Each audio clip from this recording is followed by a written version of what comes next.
Salut à toutes et à tous, soyez bénis abondamment au nom de Jésus-Christ de Nazareth, là où vous êtes, que le Saint-Esprit vous envahisse de sa présence. Allons voir quelque chose de très simple et magnifique dans la parole de Dieu ce matin.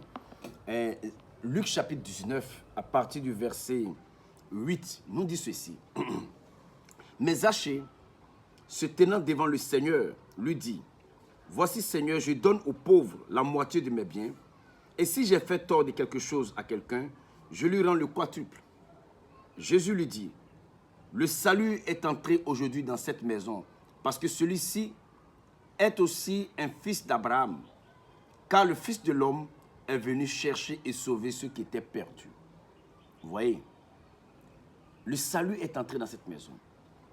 Ici, on ne fait pas allusion des biens que Zachée a fait. Ce n'est pas l'argent. Ce n'est pas l'argent qui a influencé le Seigneur Jésus. Parce que Zachée a donné ses biens. Mais il fait allusion immédiatement à Abraham.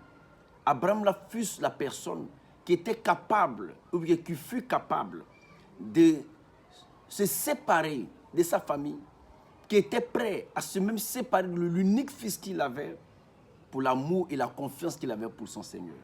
Donc à partir du moment où la personne est prête à tout laisser, à tout abandonner, comme Jésus lui-même l'a dit, que le grain de blé qui tombe par terre doit mourir d'abord.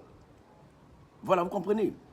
Donc ici, Zachée a montré que son cœur n'était plus attaché à quoi que ce soit, seulement au Seigneur lui-même.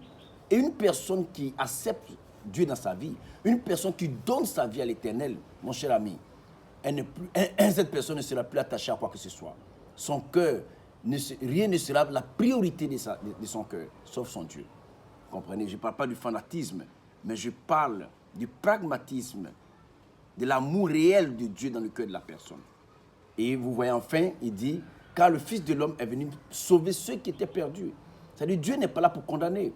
Aujourd'hui, certains hommes de Dieu condamnent, passent leur vie à connaître, tu es un pécheur, tu es ceci. Non, justement, c'est parce que tu es un pécheur que Dieu veut te sortir de là, pour que ton âme soit sauvée. Donc, le Saint-Esprit d'Israël, mon Dieu, ouvre les yeux de cette personne, afin comme Zachée a pris cette décision ce jour-là, qu'elle puisse aussi prendre une grande décision dans sa vie. Parce que ce monde, tôt ou tard, passera. Ce monde passera. Tous ces biens passeront. Mais si nous perdons la chose la plus importante, que le salut de notre âme, nous avons tout perdu. Ouvre ses yeux, donne-lui, mon Père, cette sagesse, au nom de Jésus-Christ de Nazareth. Amen. Prenez soin de vous et sachez que tous les biens de ce monde passeront tôt ou tard. Attachez-vous à Christ. Ciao.